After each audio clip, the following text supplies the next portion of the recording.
ठीक है। हमने कवर किया है active directory, structure of active directory. ठीक है, जिसमें हमने डोमेन ट्री फॉरेस्ट स्टडी किया था, रिमेम्बर? Yes, no? अच्छा, यस सर। ठीक है, फिर हमने प्रोफाइल स्टडी की थी, लोकल, रोमिंग, मैंडेटरी। उसके बाद हमने local user and domain user, types of users देखे थे हमने, local users and domain users. ठीक है, उसके पहले हमने देखा था वो group model and domain model. ठीक है, ये हमने कवर किया है। इंस्टॉलेशन लैब वगैरह तो हमने कवर किया, मैं लैब की तो यहाँ पे बात ही नहीं कर रहा हूँ। ठीक है, उसके बाद हमने ओयू का भी लैब देखा है।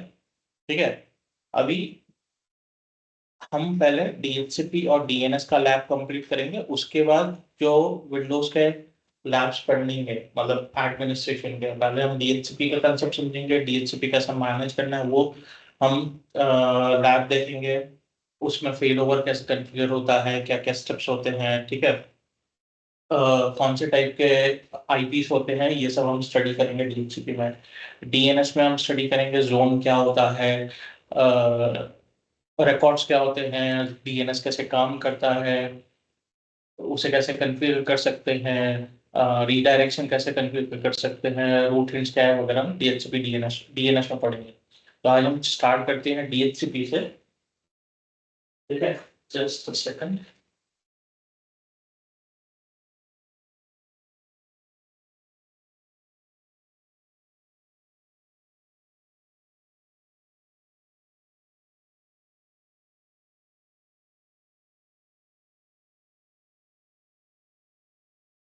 हम स्टार्ट करेंगे डीएचसीपी से। ठीक है, सो मैं स्लाइड ओपन कर लेता हूँ डीएचसीपी का। ठीक है, स्क्रीन विजिबल है, मेरा आवाज भी क्लियर है, करेक्ट? Yes, no?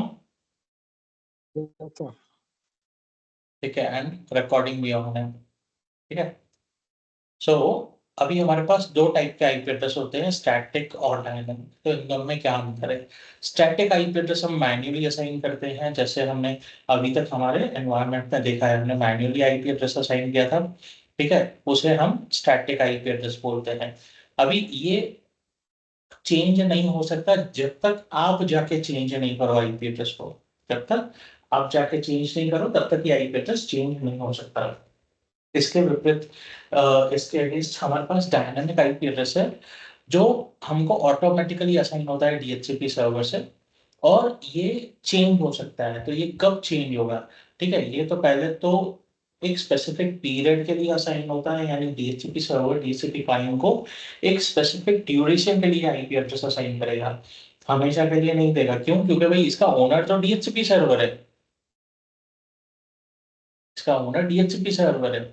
जैसे किसी घर का ओनर कोई घर रेंट पर रहते हैं, ठीक है, तो उस घर का ओनर जो होता है, जिसको रेंट पे दे रहा है, तो किसी ड्यूरेशन के लिए देगा जो प्री डिफाइंड होगा। उस ड्यूरेशन के बाद वो रिन्यू भी कर सकता है, या उसको बोल सकता है भाई मैं तो कोई घर नहीं दूंगा। ठीक है, सो एक तो स्पेसिफिक पीरियड के लिए होता है, स्पेसिफिक पीरियड ऑफ टाइम के लिए, और उसके आगे चेंज भी हो सकता है।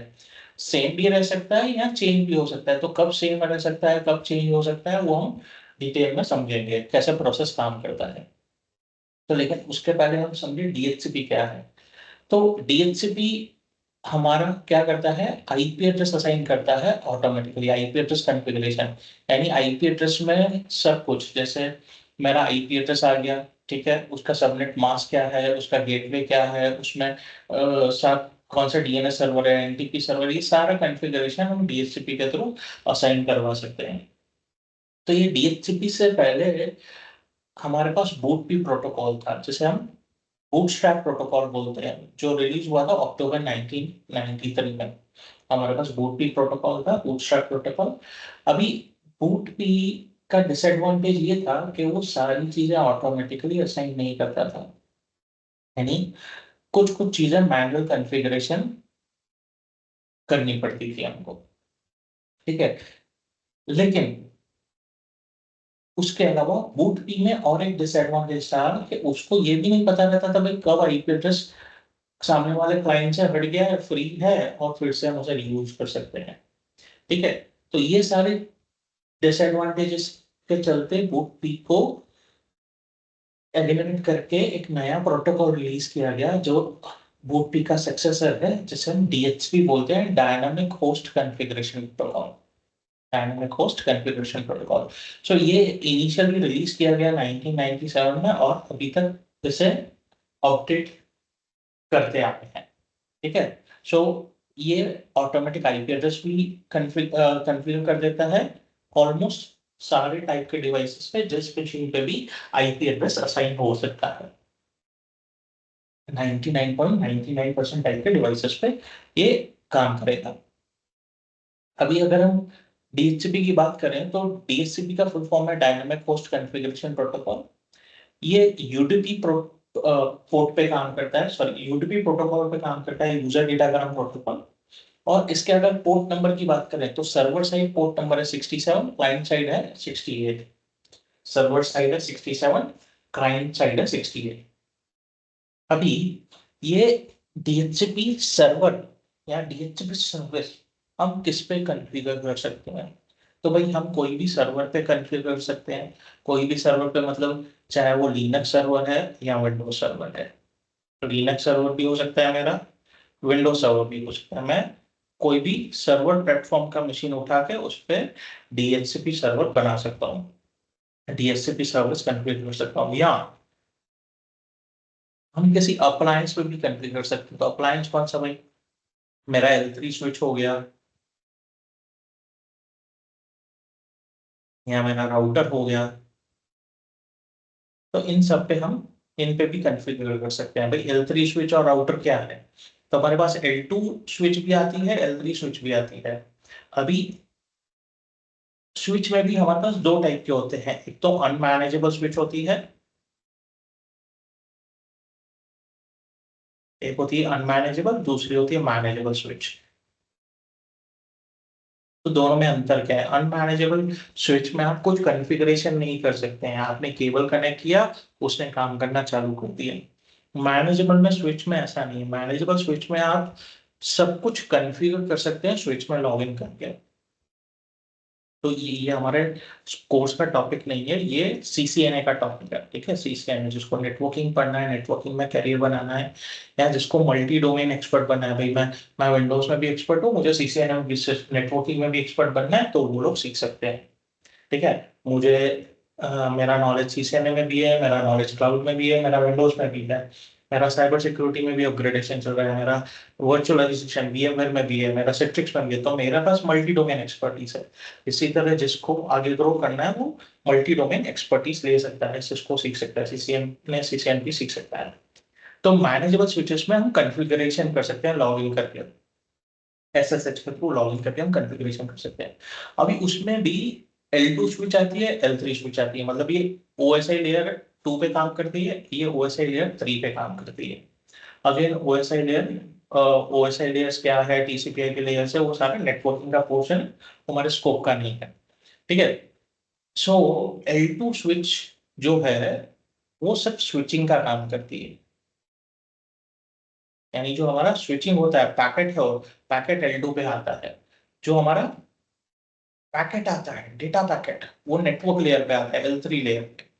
तो जो मेरा राउटर है वो जनरली L3 लेयर पे ही काम करेगा, मेरा राउटर L3 पे ही काम करेगा, मेरा स्विच L2 पे ही काम करेगा। लेकिन हमारे पास कुछ स्विचेस आते हैं जिसे हम L3 स्विचेस बोलते हैं, जो स्विचिंग का काम करते ही है, यानी L2 का भी काम करते हैं और L3 का भी। तो L3 का सारा राउटर का काम नहीं कर सकते, कुछ कुछ काम कर सकते हैं। तो अगर मुझे डीएचसीपी कॉन्फ़िगर करना है, वीलैन कॉन्फ़िगर करना है, तो मैं L3 स्विच पे कॉन्फ़िगर करूंगा, L2 स्विच पे कभी भी हम नहीं कॉन्फ़िगर करेंगे।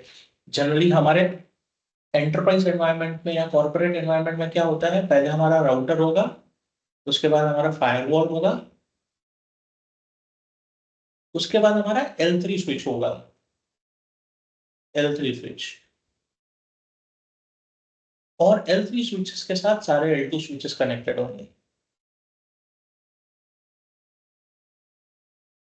सारे फ्लोर्स पे, सारे बिल्डिंग में। यानी एक हमारे पास एक या दो L3 स्विचेस होंगे अगर बड़ा एनवायरनमेंट है। छोटा एनवायरनमेंट में 100-200 यूजर्स है तो सिर्फ L2 स्विच होगा, L3 स्विच की जरूरत नहीं है वहां पे, क्योंकि उसका कॉस्ट लगता है।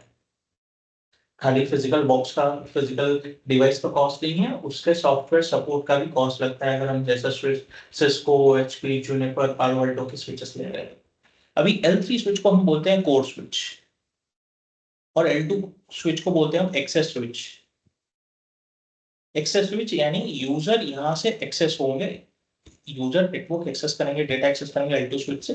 कोर स्विच पे हम मैनेजमेंट कॉन्फ़िगर करते हैं, मैनेजमेंट लेयर पे आता है L3 स्विच, कोर स्विच। ठीक है, सो अगर हम L3 स्विच और L2 स्विच को थोड़ा समझें, ठीक है, तो मैं क्या करता हूँ, मैं इसको हटा देता हूँ पहले, और हाँ, मैं एक ब्राउजर सेशन ओपन कर लेता हूँ।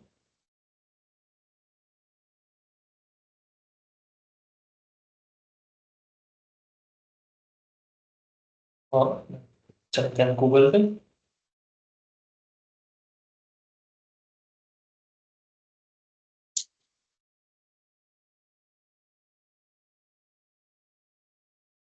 ठीक है, मैं यहाँ पे टाइप करता हूँ सिस्को 2950 L2 स्विच। ठीक है, अब ये देखो, ये 2950 ये मेरा L2 स्विच है। इस सिस्को 2950 L2 और L3, so it's a layer 2 switch. Cisco 2950 is a layer 2 switch instead of layer 3. So can't be used for routing between VLANs. ठीक है, राउटिंग हम नहीं कर सकते L3 पे, सॉरी L2 पे। It is an L2 switch, ये हमारा 2950 L2 स्विच है, सिस्को का है। ये मेरा 2950 है, सिस्को का L2 स्विच है। ठीक है, ये सारा L2 स्विच है।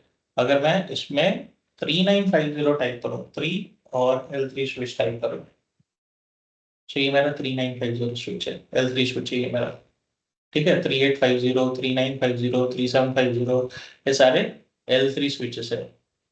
ये L3C9300 स्विच है, हायर एंड स्विच है। 24 पोर्ट्स, 24P मतलब 24 पोर्ट्स। ये 48T मतलब 48 पोर्ट्स का स्विच है। ये 48 पोर्ट्स का स्विच है। ठीक है, तो ये हमारे L3 स्विचेस है। L3 स्विचेस पे हम वीलैन है, राउटिंग है, बेसिक राउटिंग हम कॉन्फ़िगर कर सकते हैं। सो ये अंतर है हमारा L2 और L3 स्विच में। ये हमारा अंतर है L2 और L3 स्विच में। ठीक है, एक मिनट।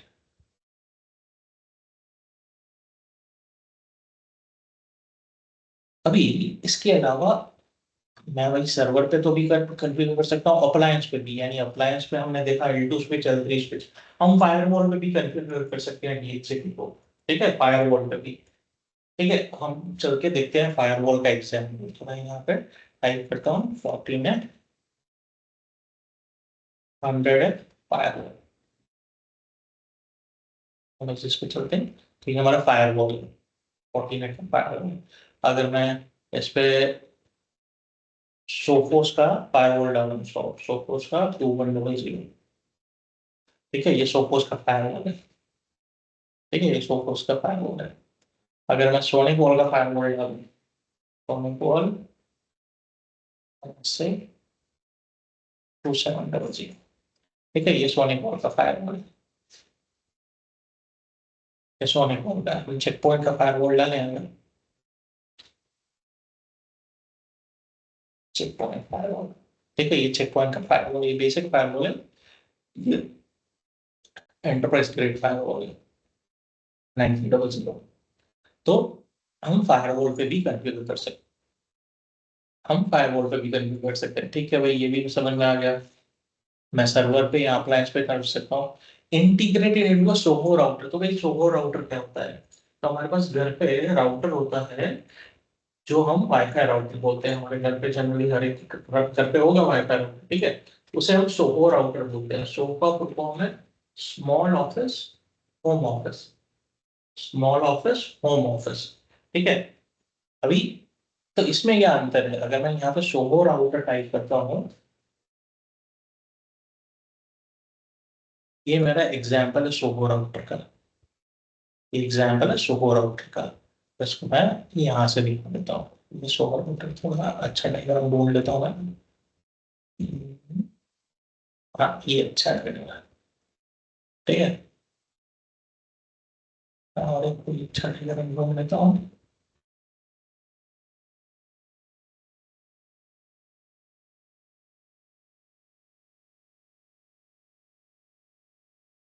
दिख रहा है डायग्राम?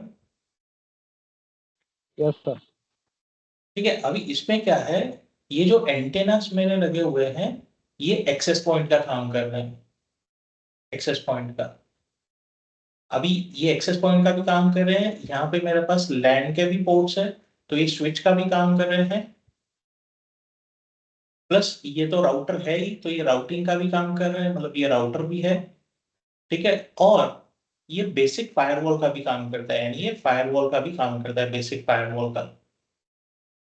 तो हमने फायरवॉल के डिवाइसेस भी देखे कैसे होते हैं, राउटर के भी डिवाइसेस देखे कैसे होते हैं, स्विच भी कैसा होता है हमने देखा, ठीक है।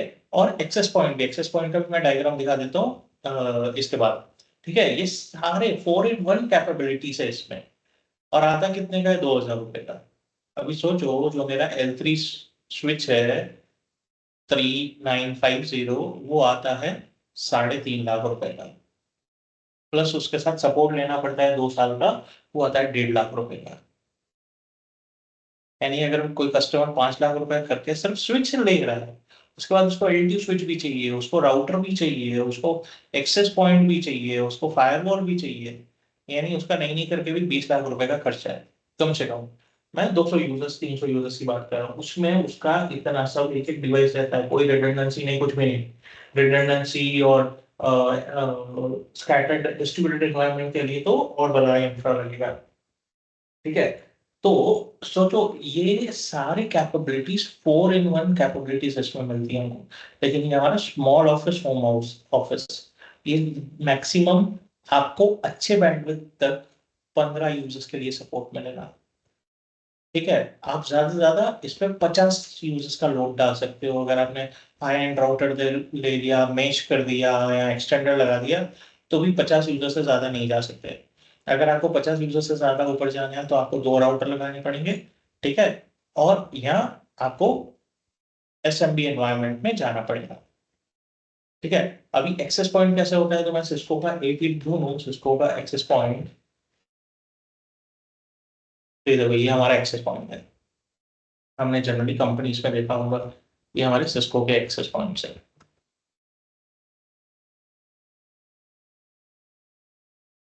ये हमारे सिस्को के एक्सेस पॉइंट्स है, ठीक है। ये हमारे एक्सेस पॉइंट्स है। तो ऐसे होते हैं हमारे एक्सेस पॉइंट, यानी मेरा सोहो राउटर पे भी मैं डीएचसीपी कॉन्फ़िगर कर सकता हूँ। क्यों कॉन्फ़िगर कर सकता हूँ, क्योंकि उसमें मेरा राउटिंग का भी कैपेबिलिटीज है, ठीक है। अभी जब भी हम डायनेमिक आईपी एड्रेस असाइन करते हैं, तो वो एक पूल में से असाइन होता है, जिससे हम डीएचसीपी पूल बोलते हैं, जिसे हम डीएचसीपी पूल बोलते हैं, ठीक है। तो ये मैं सारे कंसेप्ट की बात करूंगा। और अभी हमारे पास जैसे 5 क्लासेस के आईपी एड्रेसेस है, करेक्ट। हमारे पास 5 क्लास है, 3 क्लास है, class A B C, correct. D भी है, डी और ई है कि नहीं है? ऐसा है। नहीं, डी और ई हमारे पास नहीं है। जैसे फॉर एग्जाम्पल, एक,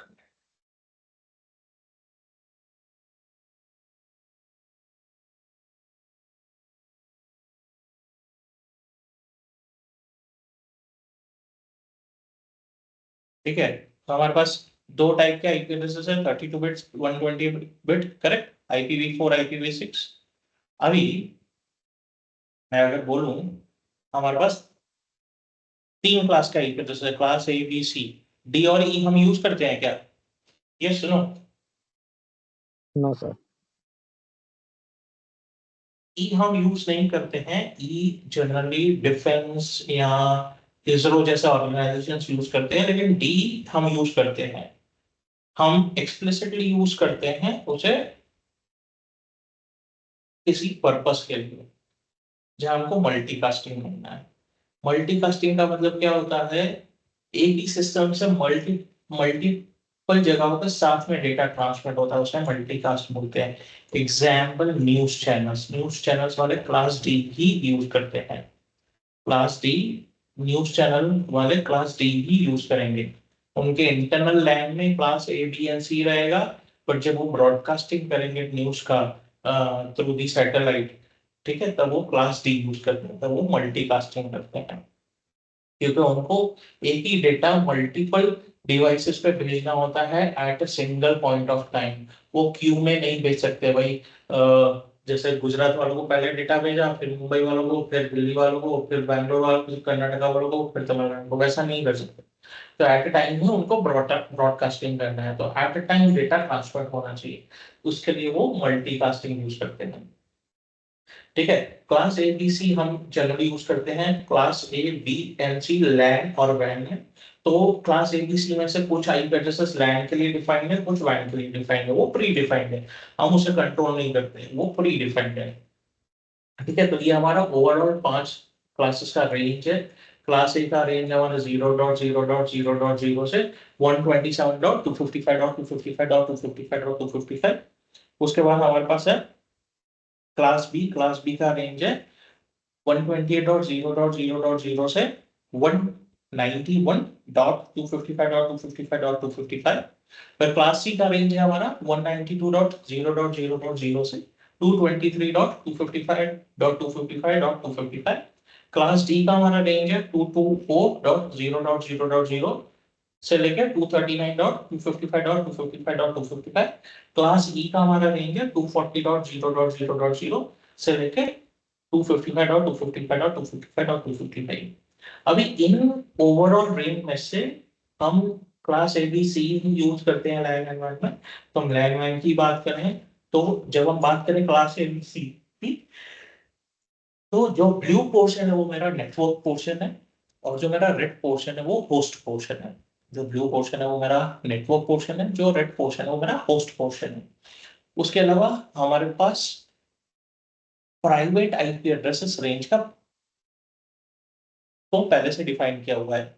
यानी अगर मैं क्लास ए की बात करूं, तो क्लास ए में मेरा 10.0.0.0 से लेकर 10.255.255.255/8, ठीक है, यानी मेरा 255.0.0.0 सबनेट मास्क का क्लास ए रेंज है। ठीक है, उसमें ये प्राइवेट आईपी एड्रेस है। इसी तरह क्लास बी में मेरे पास है 172.60.0.0 से लेके 172.31.255.255/16 मेरा क्लास बी का प्राइवेट आईपी एड्रेस रेंज है। इसी तरह मेरे क्लास सी का 192.168.0.0 से लेकर 192.168.255.255/24 आईपी एड्रेस है, /24 आईपी एड्रेस है। अभी इस प्राइवेट आईपी एड्रेस को छोड़ के बाकी जो भी रेंजेस है वो हमारे पब्लिक आईपी एड्रेसेस है, वो हमारे पब्लिक आईपी एड्रेसेस है, apart from the above specified IP addresses. इसके अलावा जो भी आईपी एड्रेसेस हमारे पास है वो पब्लिक आईपी एड्रेसेस है। सो इसके अलावा हमारे पास दो सेगमेंट्स है। ठीक है, एक है हमारे पास अपीपा आईपी एड्रेस, एक है हमारे पास अपीपा आईपी एड्रेस। और ये अपीपा आईपी एड्रेस क्या करता है, पहले तो ये क्लास बी का आईपी एड्रेस है, ये करता क्या है, तो इसका रेंज है 169.254.0.0 से लेके 169.254.255.255। अभी जो अपीपा आईपी एड्रेस है ना, ये हम लैन में भी यूज नहीं करते हैं, वैन में भी यूज नहीं करते हैं। ये कहाँ यूज होता है, तो ये प्री डिफाइंड एड्रेस है।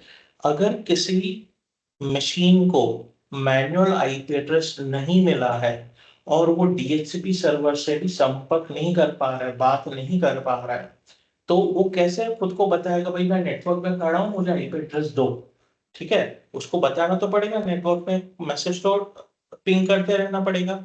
तो उस मशीन पे जो भी ऑपरेटिंग सिस्टम इंस्टॉल्ड है, चाहे वो यूनिक्स हो, लिनक्स हो या विंडोज हो, कोई भी ऑपरेटिंग सिस्टम इंस्टॉल हो, वो इस रेंज का अपीपा आईपी एड्रेस रेंज का आईपी एड्रेस असाइन करेगा उस मशीन पे, ताकि वो बता सके भाई मैं नेटवर्क में खड़ा हूँ, मुझे स्टैटिक आईपी एड्रेस दो या तो डीएचसीपी का आईपी एड्रेस दो, मैं डीएचसीपी सर्वर को ढूंढ रहा हूँ, मुझे आईपी एड्रेस चाहिए।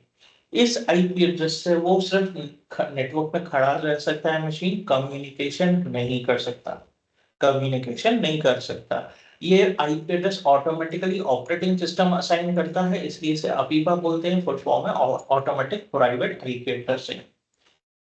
इसके अलावा हमारे पास लूप बैक आईपी एड्रेस होता है,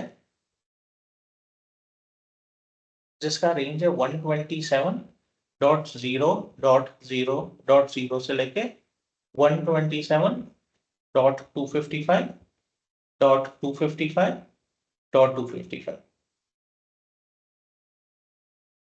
ये हमारे दो आईपी एड्रेसेस है जो क्लास ए बी सी में से ही निकलते हैं। ये क्लास ए है और ये क्लास बी है। जो अभी पाए मेरा क्लास बी का है और loop back IP address range है वो क्लास ए का है। ये दोनों हम कम्युनिकेशन के लिए यूज नहीं कर सकते, ना ही ये प्राइवेट आईपी एड्रेस में कंसीडर, मतलब ये हम प्राइवेट में भी यूज करते हैं, पब्लिक में भी यूज करते हैं। ये अगर हम देखें तो ये प्राइवेट आईपी एड्रेस का रेंज नहीं है, ये प्राइवेट आईपी एड्रेस का रेंज नहीं है। क्लास ए में मेरा प्राइवेट आईपी एड्रेस रेंज 10.0 से लेकर 10.255 है। क्लास बी में मेरा 172.16 से लेकर 172.31 है। तो ये उसके बाहर का है, ये एक्चुअली है पब्लिक आईपी एड्रेस का रेंज, लेकिन ये टेक्निकली हम कम्युनिकेशन के लिए यूज नहीं करते हैं। लूप बैक होता है ट्रबल शूटिंग पर्पस के लिए, क्लास बी होता है अगर किसी मशीन को आईपी एड्रेस नहीं मिला है तो अपीपा आईपी एड्रेस लगता है क्लास बी के लिए रेंज का। क्लियर है यहाँ तक? Yes no? Yes sir. Lecture boring लग रहा है? नहीं सर। कैसा हेलो, जाते हैं? हाँ बताओ चितेश। मुझे लगा आवाज नहीं आ रही है मेरी, इसलिए बोला। क्या क्या क्या क्या? मुझे लगा आवाज नहीं आ रही है मेरी, इसीलिए। अच्छा ओके। नहीं, मैंने लैपटॉप का थोड़ा वॉल्यूम भी कम करके रखा है। आगे बढ़ा मैंने। ठीक है, तो यहाँ पे अगर आईटीएफ ने रिजर्व करके रखा है अपीपा आईपी एड्रेस को, और ये ऑटोमेटिकली असाइन होता है, और ये आर्क प्रोटोकॉल का यूज करता है to confirm the address isn't currently in use. ठीक है, जिस वो इस रेंज में से जो आईपी एड्रेस वो असाइन करता है ऑपरेटिंग सिस्टम इस मशीन को, खुद के मशीन को, तो वो आर्क प्रोटोकॉल से नेटवर्क पे कंफर्म करता है कि भाई कौन सा आईपी एड्रेस अपीपा का खाली है, वो मैं असाइन कर दूं। तो इस तरह हम डीएचसीपी आईपी एड्रेस असाइन करते हैं, हम ये प्रैक्टिकली देखेंगे। अभी हम DHCP server and Windows, DHCP and Windows server की बात करें तो चाहे 2016 हो, 2019 हो, 2022 या 2025 हो, सारे कंसेप्ट सेम है, कुछ भी नहीं बदला है। ठीक है, so DHCP stands for dynamic host configuration protocol. वो आईपी एड्रेस ऑटोमेटिकली असाइन करता है क्लाइंट्स को जो आईपी एड्रेस रिक्वेस्ट कर रहे हैं। बेनिफिट है हमको इस यूज करने के लिए, सेंट्रलाइज आईपी एड्रेस मैनेजमेंट हो जाता है। प्लस कहीं पे अगर कन्फ्लिक्ट हो गया, अगर हम मैनुअल आईपी एड्रेस असाइन करते हैं, अभी समझो जीतेश और प्रदीप को रेंज मिला हुआ है, भाई आप लोगों को 192.168.1.0 का रेंज असाइन करना है। अभी प्रदीप गया एक मशीन पे आईपी एड्रेस असाइन कर दिया 192.168.1.10, 1.10। ठीक है, अभी जितेश को असाइन करना था 192.168.1.100, लेकिन टाइपो एरर हो गया, 1.100 के बदले 1.10 असाइन हो गया। तो क्या होगा, दो मशीन को सेम आईपी एड्रेस मिल गया। अभी दोनों मशीन को सेम आईपी एड्रेस है, उस तो एड्रेस कन्फ्लिक्ट हो गया, वो दिखाएगा भाई एड्रेस कन्फ्लिक्टेड क्लॉक के पास में। लेकिन दिक्कत क्या होगी, एड्रेस कन्फ्लिक्ट होने की वजह से दोनों मशीन नेटवर्क में काम नहीं करेंगे, दोनों नेटवर्क में कम्युनिकेट नहीं करेंगे, यानी हमको मैन्युअली मशीन ढूंढना है भाई दूसरा मशीन कौन सा है जिसको सेम आईपी एड्रेस असाइन हुआ है, उसको रेक्टिफाई करना है, यानी उसको ट्रबल शूट करना है, फिर जाके हमारा कम्युनिकेशन स्टार्ट होगा। ठीक है, तो इतने सारे चैलेंजेस है, तो उसके बदले हम क्या कर सकते हैं, फिर डीसीपी को बोल सकते हैं भाई मैं इतना हेडेक नहीं दूंगा, मैं तुझे कन्फ्यूज कर देता हूँ, तू आईपी एड्रेस इशू करना चालू कर दे। ठीक है, उसके अलावा helps conserve the use of client IP address. तो अगर हम सबनेटिंग कर रहे हैं तो हम डिसाइड कर सकते हैं डीएचसीपी के थ्रू, भाई मेरे पास इतने मशीन है तो मैं कौन सा सबनेट कन्फिगर करूं, यानी मेरे दूसरे आईपी एड्रेसेस अननेसेसरी वेस्ट नहीं हो। अगर मैं /16 का सबनेट मास्क यूज कर रहा हूँ तो मेरे पास तो एक सेम नेटवर्क में 65,000 मशीन ऐड हो सकते हैं, अभी मैं वीलैन भी कॉन्फ़िगर करूंगा तो, लेकिन मेरे पास 65,000 मशीन नहीं हो, सिर्फ 10,000 मशीन हो, तो अननेसेसरी मेरा वीलैन होने के बावजूद भी आईपी एड्रेस वेस्ट हो रहा है। ठीक है, मैंने तकरीबन 55,000 आईपी एड्रेसेस वेस्ट हो रहे हैं, तो मैं क्या कर सकता हूँ, मैं सबनेटिंग करके वो डीएचसीपी में डिफाइन कर सकता हूँ। तो मेरे को एक ही बार 5 मिनट लगेगी कॉन्फ़िगर करने में या 15 मिनट। ठीक है, फिर मेरा डीएचपी सारा हेडेक ले लेगा, मेरे को कोई टेंशन लेने की जरूरत नहीं है। ठीक है, यानी मेरा जो एडमिनिस्ट्रेटिव काम है वो डीएचसीपी खुद के सर पे ले लेगा, आईपी एड्रेसेस ऑटोमेटिकली असाइन करने से। और जो मेरे को कॉम्प्लेक्सिटी थी हर एक मशीन पे मैन्युअली आईपी एड्रेस, उस पर कोई गलती नहीं हो, कहीं एड्रेस कॉन्फ्लिक्ट नहीं हो, कहीं गलती से कोई आईपी एड्रेस मिस नहीं हो। ठीक है, और सबनेटिंग किस मशीन पे कौन सा सबनेट है क्या है वगैरह कुछ मुझे लाइट रोल की जरूरत नहीं है, डीएचसीपी मेरा काम ऑटोमेटिकली कर देगा। ठीक है, सो डीएचसीपी मेरा ऑटोमेटिकली काम कर देगा। अभी ये काम कैसे करता है? ठीक है, ये काम कैसे करता है, तो ये काम इस तरह करता है। हम एक एग्जाम्पल लेते हैं। समझो ये मेरा डीएचसीपी सर्वर है, मैंने कॉन्फ़िगर कर दिया। भाई तो डीएचसीपी सर्वर बन जा, मैंने तो वो सारा कॉन्फ़िगरेशन करके दे दिया। फॉर एग्जाम्पल अभी एक डीएचसीपी क्लाइंट है जो आईपी एड्रेस मांग रहा है, लैपटॉप और डेस्कटॉप हो कुछ भी, इसके पास आईपी एड्रेस नहीं है, तो इसको डीएचसीपी सर्वर को ढूंढना है। तो ये कैसे ढूंढेगा, इसको कैसे पता चलेगा कौन है DHCP server? Yes, Pradeep, Jitesh, कैसे पता चलेगा? No idea sir. Hmm, no idea. No idea, phone करके पता कर लेगा। बोल देंगे भाई तू फोन करके पूछ ले। ठीक है, तो फोन नंबर तो है ही नहीं, नंबर तो है नहीं आईपी एड्रेस यूनिक, जैसे हमारा यूनिक नंबर होता है, फिर मैं जीतेश को फोन कर सकता हूँ या मैं प्रदीप को फोन कर सकता हूँ, उनका यूनिक नंबर है, सेम नंबर किसी और के पास नहीं होगा। इसी तरह हर एक मशीन के पास यूनिक आईपी एड्रेस होता है। तो मेरे डीएचसीपी सर्वर का आईपी एड्रेस है 10.0.0.99 फॉर एग्जाम्पल।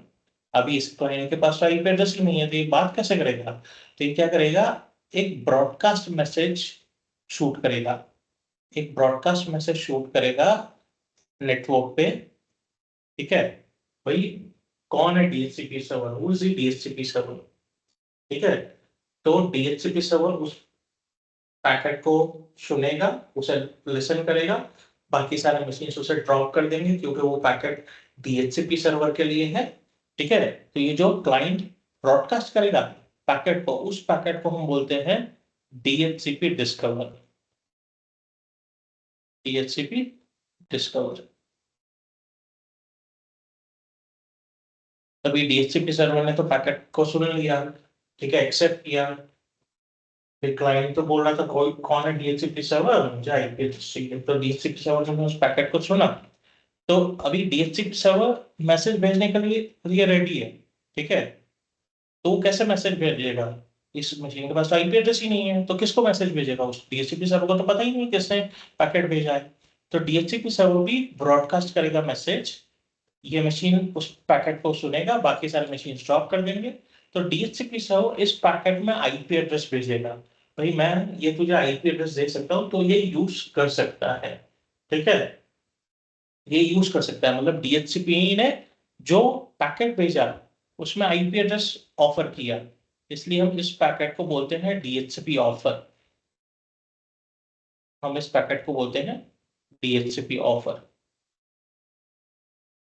ठीक है, अभी क्लाइंट के पास आईपी एड्रेस आ गया और सबनेट मास्क आ गया, यूज कर सकता है, अभी यूज नहीं किया, असाइन नहीं किया।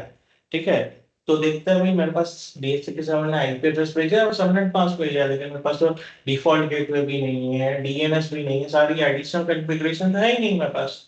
तो ये क्या करेगा, फिर से ब्रॉडकास्ट मैसेज भेजेगा डीएचसीपी सर्वर को, अगेन डीएचसीपी सर्वर सुनेगा, बाकी सारे मशीन ड्रॉप कर देंगे।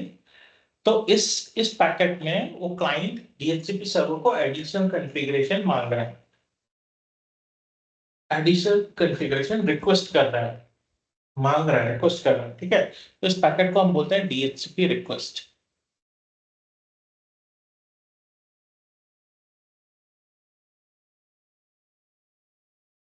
अगेन ये ब्रॉडकास्ट मैसेज ही था, DHCP रिक्वेस्ट। तो DHCP सर्वर अगेन इस रिक्वेस्ट को सुनेगा, लिसन करेगा, ठीक है, एक्सेप्ट करेगा, बाकी सारा मशीन स्टॉप कर देंगे। अभी DHCP सर्वर और एक पैकेट ब्रॉडकास्ट करेगा, मैसेज ब्रॉडकास्ट करेगा, ठीक है, क्लाइंट को।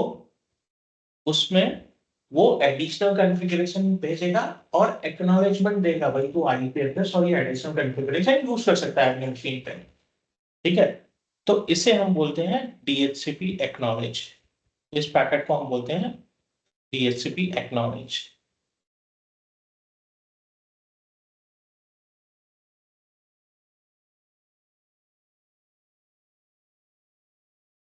अब फाइनली ये मशीन आईपी एड्रेस यूज कर सकता है, उसके बाद 1-to-1 यूनिकास्ट कम्युनिकेशन स्टार्ट हो जाएगा। तो ये जो पूरा कम्युनिकेशन हुआ 4 पैकेट्स का, ठीक है, ये ब्रॉडकास्ट हुआ, इस प्रोसेस को हम बोलते हैं डोरा प्रोसेस।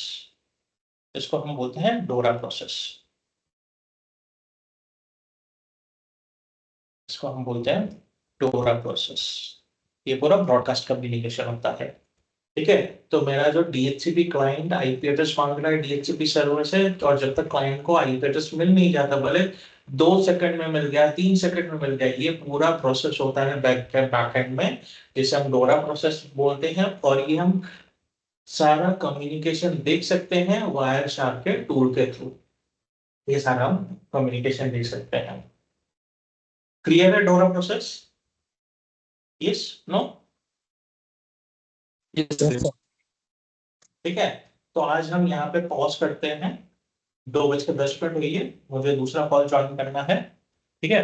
हम 3 स्लाइड है, वो हम बाद में देखेंगे, रिजर्वेशन है और स्कोप और ऑथराइजेशन है, ठीक है। वो 10 मिनट का है थियरी, और उसके साथ हम लैब देखेंगे। तो संडे को मैं DHCP का लैब दिखाऊंगा, DNS का थियरी दिखाऊंगा, और प्रोबेबली DNS का लैब भी हम कंप्लीट कर लेंगे। हम ट्राई करेंगे आधा घंटा अगर स्ट्रेच करना पड़े तो हम DNS का लैब भी कंप्लीट कर लेंगे संडे को, ठीक है, क्योंकि हम ऑलरेडी 2 वीक बिहाइंड चल रहे हैं। यस जितेश, कुछ बोलना है आपको? सर बोलो बोलो। ओके सर, यही बोल रहा था। अच्छा, ओके बोल रहे होंगे, ठीक है। अच्छा, दूसरा मुझे आप लोगों से, पहले मैं इसको क्लोज कर देता हूँ, स्क्रीन शेयर कर देता हूँ। अच्छा, आप लोगों में से किसी को